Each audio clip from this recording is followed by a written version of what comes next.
So हे साथीहरु नमस्ते। आजको एकदमै जिन्दगीको सबभन्दा धेरै खुसी छु म, किनभने अब जिन्दगीमा पहिलो पटक युट्युब च्यानल मोनेटाइज गर्न जाँदैछु। यो अवधिमा धेरै नै दुःख पाइयो, धेरै कष्ट पाइयो। 365 डे डेली भ्लग पनि गर्यो। फाइनल्ली मेरो च्यानलमा चाहिँ 1000 सब्स्क्राइबर त उहिले नै पुगेको 5-6 महिना अगाडि, र 4000 घण्टा वाच आवर पुग्न बाँकी छु। फाइनल्ली आज चाहिँ मेरो च्यानलमा 4000 घण्टा वाच आवर चाहिँ ओभर भइसकेको छ, कम्प्लिट भइसकेको छ। यति दुःख गरिएको छ गाइज यार, यति दुःख गरेर बल्ल डिट्टो गाँड धसेर बल्ल 4000 घण्टा वाच आवर पुऱ्याइएको छ। अब एकदम गाह्रो छ, युट्युब गाह्रो छ साथीहरु, गर्नलाई एकदम गाह्रो छ, यति मेहनत चाहिन्छ। फाइनली अब चाहिँ म तपाईहरुलाई यहाँ स्क्रिन शेयर गरिरहेको छु, देख्न सक्नुहुन्छ। मेरो यहाँ अर्नमा गइरहेको छु, त्यहाँ यता साइडतिर राखिरहेको हुन्छु म, त्यहाँ तपाईले हेर्नु होला कसरी चाहिँ म युट्युब च्यानल मोनेटाइज गर्दैछु। You can C.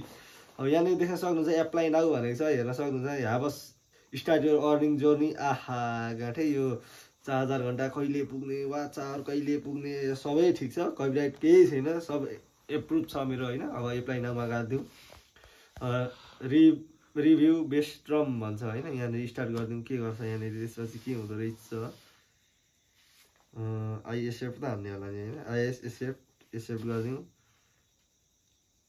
गाइज यार एकदमै धेरै मेहनत गर्दा गरेर एउटा भइसक्यो साथीहरु, देख्न सक्नुहुन्छ। ठिक रिभ्यू बेस्टम एउटा अब युट्युबले रिभ्यू गर्छ।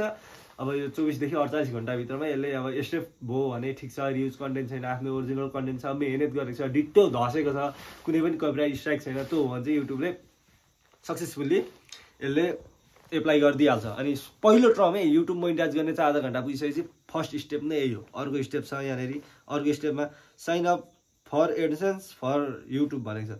अब एडसेन्समा चाहिँ साइन अप गर भनौँ होइन। अब एडसेन्स बनाउनु पर्ने रहेछ साथीहरु। अब के गर्ने, आई क्रिएट वान, म एउटा एडसेन्स बनाउँछु भने होइन। यहाँनिर एडसेन्स पनि बनाउनु पर्दैन साथीहरु सुरुमै है। के हाल्नु पर्ने यहाँनिर, अब आफ्नै आइडीबाट बनाउने होला होइन।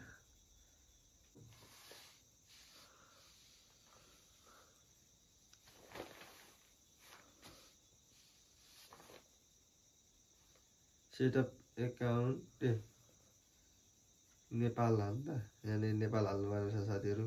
देश GSIJKLMNOP नेपाल, खोइ नेपालै आउँदैन त यार। यहाँ छ नेपाल, टक्क नेपाल सेलेक्ट हान्ने होइन त मैले। आई एक्सेप्ट गरिदिउँ। के भन्छ एक्सेप्ट त हो नि, आखिरी हाल्ने गर्ने। Setup account. फाइनली साथीहरु अब दोस्रो स्टेपमा चाहिँ मेरो एडसेन्स एकाउन्ट पनि सेटअप हुँदैछ। कस्टमर इन्फर्मेसन भनिरहेछ, यहाँ एकछिन घुमिरहेछ। अब यहाँनिर एकाउन्ट टाइप नेम पाउने भने एड्रेस लाइन 1 2, अब एड्रेस लाइन हाल्नु पर्दो रहेछ साथीहरु है। सुरुमा चाहिँ एड्रेस लाइन 1। फाइनली साथीहरु, फाइनली यहाँ चाहिँ धेरै नै हामीले पोस्टल कोड हाल्नुपर्छ। भोजपुरको 57000 पोस्टल कोड तपाईलाई थाहा छ, चाहिँ गुगल गरेर पनि सक्नुहुन्छ हैन। यस्तो कुराहरू हाल्दै गरेर चाहिँ मैले पहिलो टर्म त त्यतिकै आइएसएफ भन्ने बित्तिकै भइहाल्यो, रिभ्यूमा गइहाल्यो। दोस्रो भनेको एडसेन्स चाहिँ बनाउनु पर्दो रहेछ क्या त्यसमा चाहिँ। त्यो चाहिँ हामीले अलिकति जसै भए पनि जे होस् आफ्नो ओरिजिनल डकुमेन्टमा भएको नामहरू, जन्ममितिहरू सबै लगाएर चाहिँ इन प्रोग्रेस भनिसकेको छ। अब 2-3 विक भनिरहेको, मलाई लाग्छ 24 देखि 48 घण्टा भित्रमा चाहिँ यो सबमिट हुन्छ। र फाइनल्ली देख्न सक्नुहुन्छ हाम्रो च्यानल चाहिँ मोनेटाइज भइसकेको अवस्था छ अहिलेको समयमा। इन योर प्रोग्रेस भनिरहेको छ। यो 100% मोनेटाइज हुन्छ, किनभने यहाँ कुनै पनि रियुज छैन, कुनै पनि त्यस्तो अर्काको चोरेको यताउति गरेको कुनै छैन।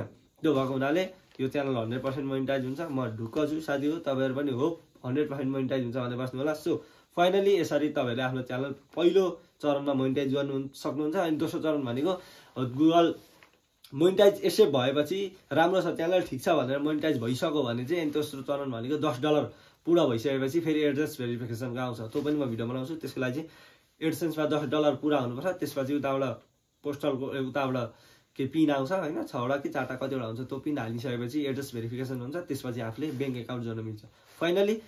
फाइनली मेरो च्यानल पनि मोनेटाइज भएको छ है त साथीहरु। ल थ्यांक्स फर वाचिङ।